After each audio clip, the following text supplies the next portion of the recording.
میں تو 1953 میں عبدالخیل نامی گاؤں میں پیدا ہوا، ضلع ڈیرہ اسماعیل خان میں، اور میرا بچپن وہیں گزرا ہے۔ والد صاحب چونکہ مدرسہ قاسم العلوم ملتان کے شیخ الحدیث تھے، اور میری تربیت جو ہے میرے چچا جان نے کی، خلیفہ محمد صاحب نے۔ تو ابتدائی تعلیم قرآن کریم ناظرہ، جو ابتدائی کتابیں ہوتی ہیں وہ انہوں نے پڑھائی مجھے۔ پھر چھٹی جماعت میں میں نے ملتان میں داخلہ لیا، ملت ہائی اسکول میں، اور میٹرک وہیں سے کیا۔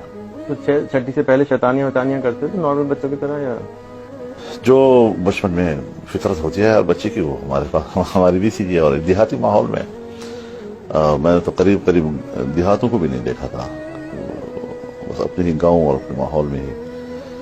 اور تو کتنا بڑا گاؤں تھا؟ اس زمانے میں تو خیر چھوٹا تھا، یوں سمجھے 7-8 ہزار کی آبادی کا جو، اور اب 10-12 ہزار تک پہنچ گیا ہوگا۔ تو یہ اس ماحول میں، اور اسکول وغیرہ تھے؟ اسکول پرائمری تھا پہلے، پھر اس کے بعد بلکہ میرے ہوتے ہوئے تو پرائمری ہی تھا جی، اس سے زیادہ نہیں تھا۔ تو دیہاتی ماحول میں ہم وقت گزارتے تھے۔ ہمارے گھر میں اگر کوئی بھیڑ بکری تھی یا کوئی گائے تھی یا بھینس تھی تو ہم اس کو صبح کھول کے پہاڑ کی طرف لے جاتے تھے، اس کو چراتے تھے۔ پھر وہ بھی سنت پہ عمل کرتے تو ان کے لیے گھاس وغیرہ کاٹ کے لانا، تو یہ سارے کام ہم نے کیے ہیں جی بچپن میں، اور بالکل دیہاتی ماحول میں یہی ہماری زندگی تھی۔ صبح ہم پڑھتے تھے، پھر اس کے بعد ہم کام پہ نکلتے تھے، پھر اس کے بعد ظہر کو پھر پڑھتے تھے جی۔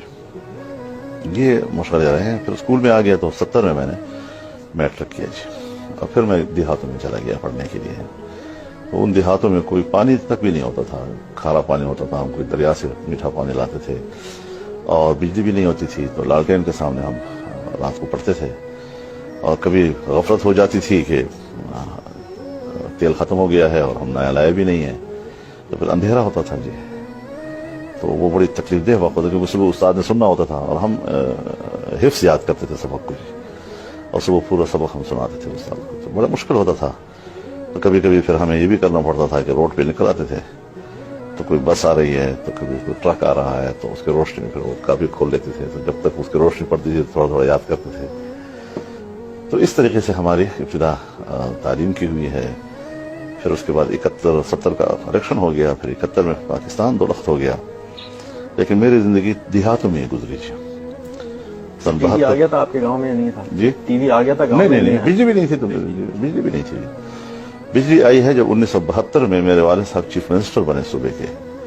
1 یونٹ ٹوٹنے کے بعد پہلے وزیر اعلیٰ میرے والد صاحب تھے صوبے کے، تو انہوں نے پھر اپنے علاقے کے لیے پلان بنایا، جو جتنے بھی دیہات تھے وہاں پر چونکہ کہیں بھی بجلی نہیں تھی، تو ان کے لیے بجلی، پینے کا پانی، کہیں پر ڈسپینسری، کہیں کچھ سکولز وغیرہ انہوں نے ایک پلان کیا۔ لیکن وہ 9 مہینے کی حکومت تھی، مشکل سے ایک ہی بجٹ پاس کر کے منظوری دے دی انہوں نے، اور پھر وہ بعد میں روک دی گئی ساری چیزیں جی۔